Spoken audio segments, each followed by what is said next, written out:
안녕하세요. 탐정방송 임병수 대표입니다. 자, OECD 35개국은 셜록 홈즈나 코난과 같은 탐정이 활동을 합니다. 현재 법적으로 제도화가 되어 있어요. 근데 대한민국은 아직 거의 20년 가까이 탐정 법안이 폐기가 되고 있어요. 그래서 이 대한민국에 탐정제가 꼭 필요하다라는 것을 만천하에 알리기 위해서 탐정 방송을 시작을 했고요. 그거에 대한 일환으로 국가가 해결하지 못한 미제 사건에 대해서 나름대로 주관적이지만 분석을 해오고 있지요. 그리고 그에 더 나아가서 최근에는 이제 현재 벌어지고 있는 또는 최근에 벌어졌던 이 강력 사건에 대한 분석도 이렇게 방송을 하고 있어요. 그래서 여러분들이 탐정에 관심도 많이 가져주시고 저희 채널에도 관심을 많이 가져주셔서 참 감사합니다. 현재 사건의 분석을 하는 궁극적인 목적은 그래요. 이 범죄가 일어나면 이미 죽은 자는 말이 없잖아요. 그렇죠? 이미 어쨌든 한번 사건이 벌어지고 나면 돌이킬 수 없는 상황이 되는 것이 형사사건입니다. 천하보다 귀중한 사람의 목숨을 앗아가는 특히 이런 살인에서 더 나아가서 사체를 토막을 내서 시신을 훼손을 하는 행위, 또 이러한 것들을 유기하는 행위, 이러한 강력 범죄들이 하루속히 좀 범죄율이 떨어져야 되고요. 그럼 이제 국민들은 전체적인 어떤 포비아가 올 수밖에 없거든요. 그래서 이 방송을, 영상을 찍는 목적은 그러한 것들을 국가 공권력의 사각지대에 있는 국민들이 얼마나 또 많습니까? 우리 스스로가 범죄를 예방해야 한다라는 차원에서 우리가 과연 어떤 것을 준비를 해야 되고 그런 의미에서 이런 사건을 좀 파헤쳐 보려고 합니다. 그 전 남편을 살해하고 사체를 토막내서 유기한 고유정 사건을 조금 더 깊이 한번 들어가 보려고 해요. 2019년 6월 9일 현재 뉴스에 나와 있는 그 자료를 토대로 좀 분석을 해보겠습니다. 제주의 한 펜션에서 전 남편을 살해한 혐의를 받고 있는 36세 고유정 씨가요. 이 범행 수법이 굉장히 잔혹하고요.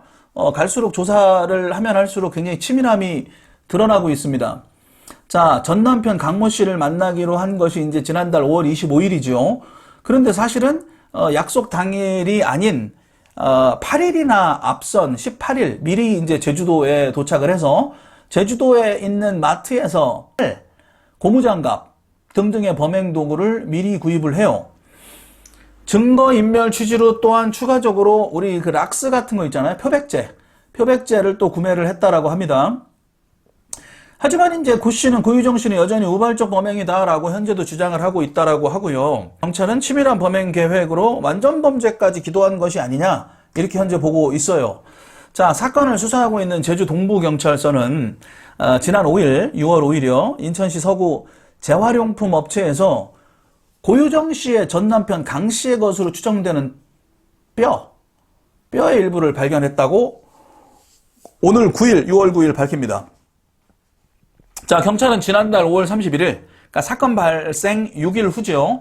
자, 고유정이 김포를 갔다라고 조사를 했는데, 자, 경기도 김포시 아버지 명의 아파트 내에 쓰레기 분류하면서 전 남편 강 씨의 시신이 담긴 것으로 추정되는 흰색 종량제 봉투를 버리는 모습을 확인합니다. CCTV에서 5월 31일 날요.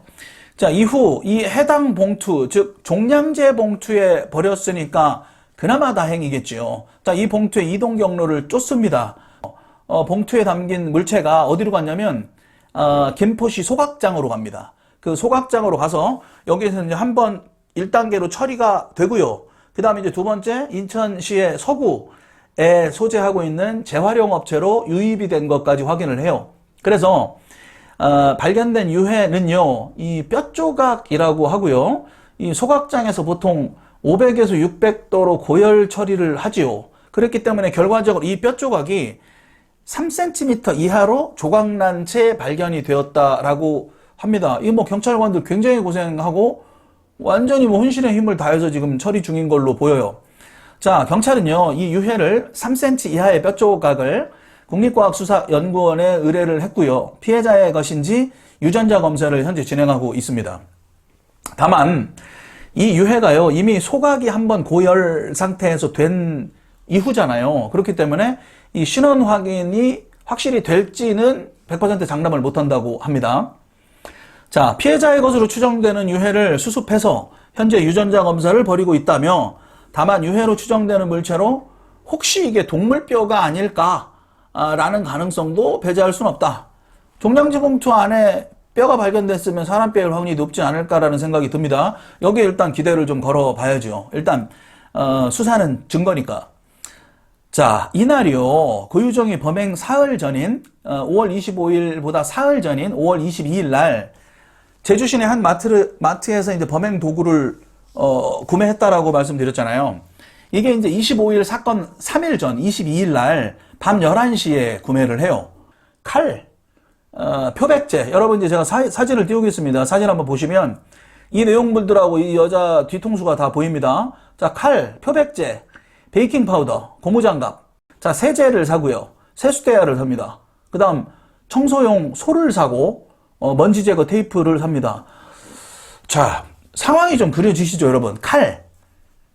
칼로 절단을 하고, 표백제는 이제 피가 튄 거 이런 것들을 닦아내기 위한 거겠죠. 그 다음 베이킹 파우더는 이제 밀가루 같은 걸 해서 했는지는 모르겠는데, 고무장갑. 그 다음 이제 세제, 세수대야 하니까 지금 하여튼 저는 소름이 좀 끼쳐요.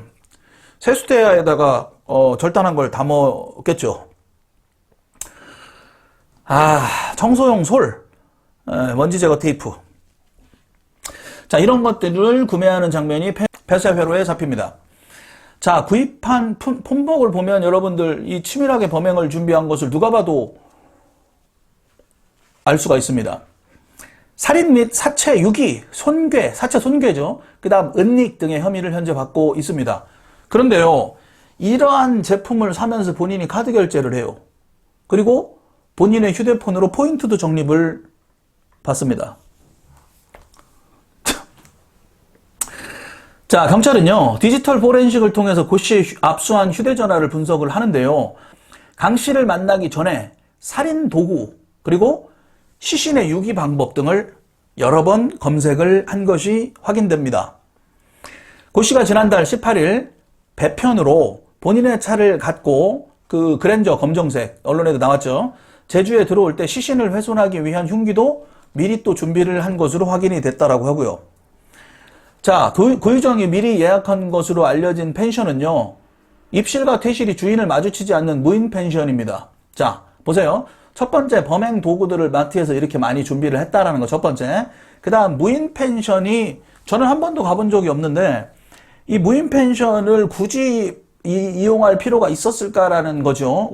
무인 펜션, 무인 모텔 이런 것들을 이용하는 목적이 좀 차에서 바로 객실로 연결되고 이런 편리함도 있겠지만 좀 누가 볼까봐 쑥스러워서 여러 가지 이유들로 무인 모텔이나 이런 데를 많이 가잖아요. 근데 무인 펜션을 이용한 가능성을 특별한 이유가 있을 것이다라고 판단할 수밖에 없는 두 번째입니다. 세 번째는요, 이 펜션 안에 CCTV가 설치가 되어 있었는데요, 여러분들도 이제 주의를 많이 하셔야 되는 게 CCTV가 모조 CCTV가 꽤 많이 시중에 유통되고 있어요. 실제로 이 펜션 안에 설치된 CCTV가 녹화 촬영 기능이 없는 그냥 깡통 CCTV인 것으로 판명이 됩니다. 세 번째입니다, 이게. 자, 종합을 해보면 고유정은요, 전 남편을 만나기로 약속한 지난달 25일에 앞서 18일 날 제주에 먼저 들어오지요. 그리고 범행도구 등을 미리미리 준비를 합니다. 위에 나열한 것들을. 자, 이제 범행 동기가 뭔지가 궁금해집니다. 이 여자가 이제 결혼을 한번 했다가 이혼을 하지요. 그 다음 또 재혼을 하지요. 결혼, 이혼, 재혼. 이 세 번의 가정사를 겪으면서 이 안에서 원인이 있을 것이다 라고 추정만 하고 있을 뿐이지요. 근데 세상에 이 사건 내용이 이렇게 너무 잔인하고 치밀하고 구체적일 수가 있을까라는 생각이 들고요. 이 피해자의 가족, 관련된 분들의 심정이 어떨까라는 그런 생각을 하면 좀 마음이 아프네요. 자, 사건 관련자들의 명예훼손과도 관련이 있고 또 이제 완전하게 해소되지 않은 부분이 있기 때문에 이 경찰에서는 더 이상 자세하게는 오픈하기는 힘들다라고 브리핑을 합니다. 범행 다음 날 26일 고유정은요 시신을 훼손하고 하루가 지나서 27일 훼손한 시신을 종이상자와 스티로폼 상자 등에 담아서 펜션에서 퇴실한 것으로 추정이 됩니다. 이어서요 28일 날 오후 6시 30분께 한 대형마트에서 종량제 봉투 30장, 그 다음 여행용 가방, 비닐장갑 등을 사고 시신 일부를 종량제 봉투에 넣은 후에 같은 날 오후 8시 30분에 출항하는 완도행 여객선을 타고 제주를 빠져나갑니다. 그러니까 살인을 하고 시신을 훼손하고 훼손한 시신을 종이상자와 스티로폼 상자에 27일 그러니까 입실한 그 다다음 날 27일 퇴실을 한 이후에 종량제 봉투 30장을 사고 여행용 가방, 비닐장갑 등을 산 것으로 밝혀집니다. 자, 여객선에 오른 고유정은요 오후 9시 30분쯤에 피해자 시신이 담긴 것으로 추정되는 종량제 봉투를 7분 동안 유기합니다. 바다에 던진다고요. 여객선 CCTV에 이 모습이 그대로 찍혀 있었다라고 하고요. 이 구체적인 개수 등은 식별이 어려운 것으로 경찰은 설명을 하는데, 자, 7분 동안 던지면 꽤 여러 봉투를 던졌을 거라고 생각이 드네요. 자, 제주도에서 완도항에 도착한 후에 곧바로 경기도 김포시 아버지 명의의 아파트로 향했고요. 그 다음 날 29일 새벽에 도착합니다. 그리고 이틀 동안 김포에서 시신을 또다시 훼손을 하고 유기를 하고요. 31일 주거지인 충북 청주 자신의 아파트로 이동합니다. 충북 청주시의 고씨 자택 인근에서 범행에 사용한 흉기 등을 발견했고요. 경찰이 6월 1일 자택에서 고씨를 긴급 체포합니다.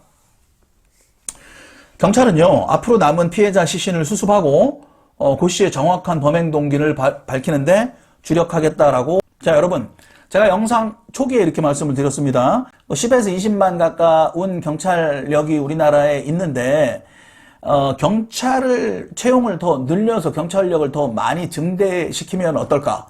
50만, 100만으로 늘리면 어떨까? 15만, 20만의 경찰관에서 100만, 150만, 200만의 경찰관이 생긴다 손 치더라도요, 범죄는 줄어들거나 범죄는 전혀 사라지지는 않을 것입니다. 왜냐하면 개인의 프라이버시와도 결부되는 부분이 굉장히 많거든요. 경찰 공권력은. 그렇기 때문에 무한정 우리가 지나가면서 경찰이 주변에 너무 많이 널려 있어도 사생활 침해냐 이런 인권 관련돼서 문제들도 많을 것인데 경찰을 늘려서 해결될 문제는 아니에요, 이게. 그렇기 때문에 국가 공권력의 사각지대에 있는 이러한 어떤 누구에게나 일어날 수 있는 이런 사건들, 각종 강력 사건들이 억지될 수 있는 방편으로서 제가 이제 탐정제를 말씀을 드리는 거예요. 탐정은 우리가 은밀하게 사실 확인 조사를 하는 사람들이 탐정이거든요. 스파이, 전쟁 중에는 밀정, 간첩, 뭔가 은밀하게 사실 정보를 수집하는 사람들이 탐정들이기 때문에 이 드러나지가 않는 직업이에요. 탐정이라는 직업은. 그렇기 때문에 이 대한민국의 탐정이 법제화가 돼가지고 일본 같은 경우는 6만 명 이상의 탐정들이 현재 활동을 하고 있어요.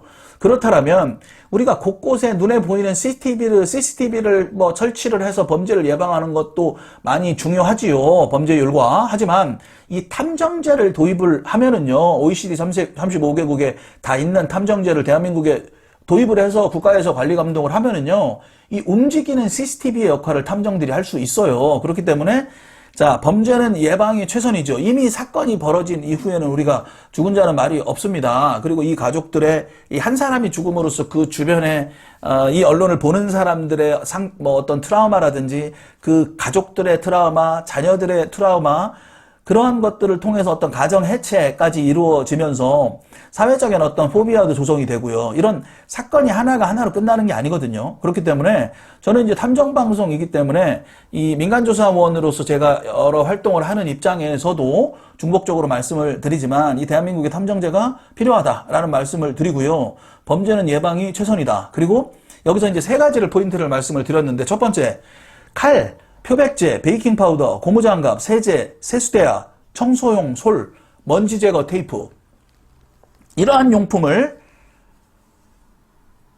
살 때가 안 됐는데 사는 사람들, 또는 이러한 제품들이 필요가 없는 장소에 이러한 제품들을 구매해서 들어가는 사람들, 내 어떤 주변의 사람이 이러한 물품들을 굳이 살 때가 되지 않았거나 살 상황이, 구매할 상황이 아니거나 이러한 것들이 굳이 필요 없는 장소에 이런 걸 구매한다. 너무 추상적이고 막연하긴 하지요. 하지만 여러분들이 이런 것도 꼭 기억을 해 놓으셨다가 내가 목격자가 될 수도 있는 거고 어떤 사건 해결에 크나큰 단서를 제공할 수도 있어요. 그러니까 이러한 첫 번째 포인트도 기억을 해 놓으셨으면 좋겠다. 물론 이제 가능성이나 뭐 막연한 감은 물론 있지만 말입니다.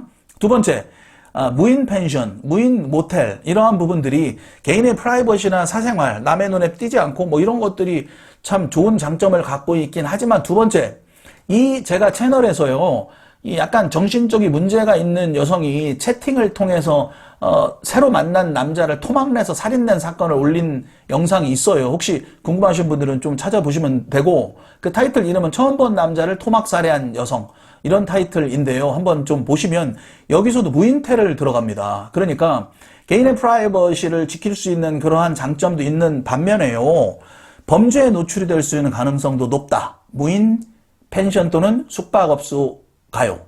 참조를 하시길 바랍니다. 세 번째, CCTV가 있기 때문에 다행이긴 하지요. 그런데 여러분들이 시중에 나와 있는 CCTV 중에 이게 그냥 모형만 있는 거지 녹화 기능이 없는 CCTV도 굉장히 많습니다. 참고적으로 CCTV 안에 이제 적외선 불빛들이 좀 깜빡이는 것들은 실제로 가동이 되는 것들인데, 이 CCTV는 전문적인 분야이기 때문에 제가 정확하게 말씀을 못 드리겠어요. 제가 이제 영상에서 제가 이제 콜라보를 한번 한 적이 있었잖아요. 우리 서현 시큐리티의 손혜영 대표님과 얼마 전에 콜라보를 해서 영상을 띄워놨는데, 이 몰래카메라라든지 관련 뭐 CCTV 이런 부분들의 어떤 전문가와 좀 상의를 할 필요가 있지 않을까 싶어요. 실제 녹화 기능이 없는 CCTV는 어떤 모양을 하고 있고 또 어떤 특이한 점을 가지고 있는 것들이 있는지 뭐 이런 부분까지 좀 우리가 공부를 해놓을 필요가 있다고 생각합니다. 범죄는요, 예방이 최선이니까요. 대단히 감사합니다. 탐정방송 임병수 대표였습니다.